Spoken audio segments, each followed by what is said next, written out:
Court ಹೇಳುತ್ತೆ. ಕೊಲೆಗಾರ ವಿನಯ್ ಕುಲಕರ್ಣಿಗೆ ಕೊನೆ ಚಾನ್ಸ್. ವಿನಯ್ ಕುಲಕರ್ಣಿಗೆ ಇನ್ನೂ ಇದೆ ಕಾನೂನು ಅವಕಾಶ. ತೀರ್ಪು ಪ್ರಶ್ನಿಸಿ ಹೈಕೋರ್ಟ್ಗೆ ಮೇಲ್ಮನವಿ ಸಲ್ಲಿಸಬಹುದು. ಹೈಕೋರ್ಟ್ನಲ್ಲಿ ಜಾಮೀನು ಪಡೆಯಬಹುದು. ದೋಷಿಯನ್ನಾಗಿಸಿದ ತೀರ್ಪಿಗೆ ತಡೆಯಾಜ್ಞೆ ತರಬಹುದು. ಮೇಲಿನ ಕೋರ್ಟ್ನಲ್ಲಿ ತಡೆಯಾಜ್ಞೆ ಸಿಕ್ಕರೆ ಶಾಸಕ ಸ್ಥಾನ ಸೇಫ್ ಆಗುತ್ತೆ. ನಾಳೆ ಬೆಳಿಗ್ಗೆ ಹೈಕೋರ್ಟ್ ಮೊರೆ ಹೋಗಲು ವಿನಯ್ ಟೀಮ್ ಪ್ಲಾನ್ ಅನ್ನು ರೂಪಿಸಿಕೊಳ್ತಾ ಇದೆ. ಎಸ್ ನೋಡಿ, ಕಾನೂನಿನ ಅಡಿಯಲ್ಲಿ ಏನೆಲ್ಲ ಅವಕಾಶಗಳಿದಾವೆ ಅದನ್ನ ಇನ್ನೂ ಮಾಡಬಹುದು. ವಿನಯ್ ಕುಲಕರ್ಣಿ ಪರ ವಕೀಲರು ಇದನ್ನ ಕೈಗೆ ಎತ್ಕೋಬಹುದು.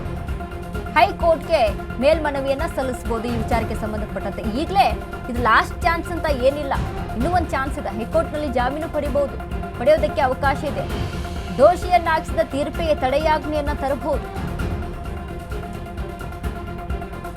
ಮೇಲಿನ ಕೋರ್ಟ್ನಲ್ಲಿ ತಡೆಯಾಜ್ಞೆ ಸಿಕ್ಕರೆ ಶಾಸಕ ಸ್ಥಾನ ಒಂದು ರೀತಿಯಾಗಿ ಸೇಫ್ ಆಗಿರುತ್ತೆ. ಯಾಕಂದ್ರೆ ಅಲ್ಲಿ ಸ್ಟೇ ಇರುತ್ತೆ ಅಲ್ವಾ, ಹಾಗಾಗಿ ಇನ್ನೂ ಅವಕಾಶ ಇರುತ್ತೆ. ಇನ್ನು ಕಾನೂನಿನ ಅಡಿಯಲ್ಲಿ ಈ ವಿಚಾರದಲ್ಲಿ ತನಿಖೆಯನ್ನ ಮುಂದುವರಿಸಿಕೊಳ್ಳಬಹುದು. ಬಟ್ ಆದ್ರೂ ತುಂಬಾ ಹೋಪ್ ಇಟ್ಕೊಂಡಿದ್ರು ವಿನಯ್ ಕುಲಕರ್ಣಿ ಈ ಕೇಸ್ನಲ್ಲಿ. 6 ವರ್ಷಗಳ ಕಾಲ ತನಿಖೆ ಆಗುತ್ತೆ. ಮೊದಲಿಗೆ ಒಂದು ಜಾಮೀನು ಸಿಗುತ್ತೆ. ಜಾಮೀನು ಸಿಕ್ಕ ನಂತರ ಮತ್ತೆ ಸಾಕ್ಷಿಗಳಿಗೆ ಬೆದರಿಕೆ ಹಾಕ್ತಾ ಇದ್ದಾರೆ ಅನ್ನುವಂಥ ಆರೋಪದ ಮೇಲೆ ಮತ್ತೆ ಜೈಲಿಗೆ ಹೋಗ್ತಾರೆ. ಈಗ ರೀಸೆಂಟ್ ಆಗಿ ಜಾಮೀನು ಸಿಕ್ಕಿರುತ್ತೆ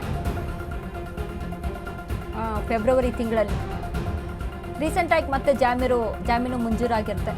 ಬಟ್ ಈಗ ನೋಡಿ, ಕೋರ್ಟ್ ಕೊಟ್ಟಂತ ಡಿಸಿಷನ್ ಇಂದ ಜೀವಾವಧಿ ಶಿಕ್ಷೆ ಅಂತ ಕೋರ್ಟ್ ಇದೀಗ ಪ್ರಕಟ ಮಾಡಿದೆ. ಇನ್ನು ಮುಂದೆ ವಿನಯ್ ಕುಲಕರ್ಣಿಗೆ ಅವಕಾಶ ಇಲ್ವಾ ಅಂತ ನೋಡೋದಾದ್ರೆ ಅವಕಾಶ ಇದೆ. ಹೈಕೋರ್ಟ್ನಲ್ಲಿ ತಡೆಯಾಜ್ಞೆಯನ್ನ ತರಬಹುದು. ದೋಷಿ ಅಂತ ಏನು ಈ ಕೋರ್ಟ್ ಹೇಳಿದೆ, ಜನಪ್ರತಿನಿಧಿಗಳ ಕೋರ್ಟ್ ಹೇಳಿದೆ, ಇದನ್ನ ಪ್ರಶ್ನಿಸಿ ಹೈಕೋರ್ಟ್ನಲ್ಲಿ ಇವರು ಮತ್ತೆಯನ್ನ ವಿಚಾರಣೆ ಮುಂದುವರಿಸಬಹುದು, ಸ್ಟೇ ಅನ್ನ ತರಬಹುದು. ಅದು ಕೂಡ ಒಂದು ಅವಕಾಶ ಇದೆ. ಸಾಕಷ್ಟು ಟೆನ್ಷನ್ ನಿನ್ನೆಯಿಂದಾನು ಸಹಿತ ವಿನಯ್ ಕುಲಕರ್ಣಿ ನಿದ್ದೆ ಮಾಡಿಲ್ವಂತೆ. ಏನಾಗ್ಬಿಡುತ್ತೆ ಕೇಸ್ ಅಂತ ಅಷ್ಟರ ಮಟ್ಟಿಗೆ ಟೆನ್ಷನ್ ಅನ್ನ ಮಾಡ್ಕೊಂಡಿದ್ರು. ಮೊನ್ನೆ ಏನು ಕೋರ್ಟ್ ಒಂದು ಡಿಸಿಷನ್ ಹೇಳಿ ವಿನಯ್ ಕುಲಕರ್ಣಿ ದೋಷಿ ಅಂತ ಏನು ನಿರ್ಧಾರವನ್ನ ಆದೇಶವನ್ನ ಹೊರಡಿಸುತ್ತೋ ಅಂತ ಸಂದರ್ಭದಲ್ಲೂ ಕೂಡ ವಿನಯ್ ಕುಲಕರ್ಣಿ ಅಲ್ಲೇ ಕಟ್ಕಟ್ಟಿಗೆಯಲ್ಲೇ ನಿಂತ್ಕೊಂಡು ಕಣ್ಣೀರನ್ನ ಹಾಕ್ತಾರೆ. ಅವರ ಕುಟುಂಬ ಸಮೇತ ಅಲ್ಲಿ ಕಣ್ಣೀರನ್ನ ಹಾಕುತ್ತೆ.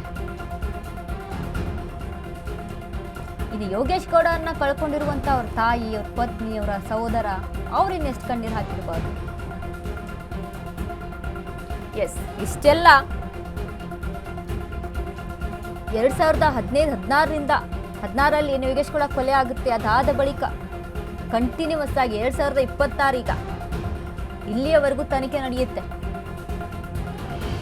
ಯೋಗೇಶ್ ಗೌಡ ಫ್ಯಾಮಿಲಿ ಹೇಳ್ತಾ ಇರುವಂಥದ್ದು, ನಮಗೆ ನ್ಯಾಯ ಸಿಕ್ಕಿದೆ, ಕಾನೂನನ್ನ ನಾವು ನಂಬಿದ್ದೀವಿ, ಕಾನೂನು ನಮಗೆ ಸತ್ಯವನ್ನ ತಿಳಿಸ್ಕೊಟ್ಟಿದೆ ಅನ್ನುವಂಥದ್ದು. ಬಟ್ ವಿನಯ್ ಕುಲಕರ್ಣಿ ವಿಚಾರದಲ್ಲಿ ನಾವು ಮತ್ತಷ್ಟು ವಿಚಾರಗಳನ್ನ ಮಾತನಾಡೋದಾದ್ರೆ, ಧಾರವಾಡ ಜಿಲ್ಲೆಯಲ್ಲಿ ಧಾರವಾಡ ಉಸ್ತುವಾರಿಯಾಗಿ ಕಾಂಗ್ರೆಸ್ ಪಕ್ಷದಲ್ಲಿ ಇದ್ಕೊಂಡು ಸಾಕಷ್ಟು ಒಂದು ರೀತಿಯ ಗರ್ಭ ದೌಲತ್ತಿನಿಂದ ಮೆರೀತಿದ್ರು.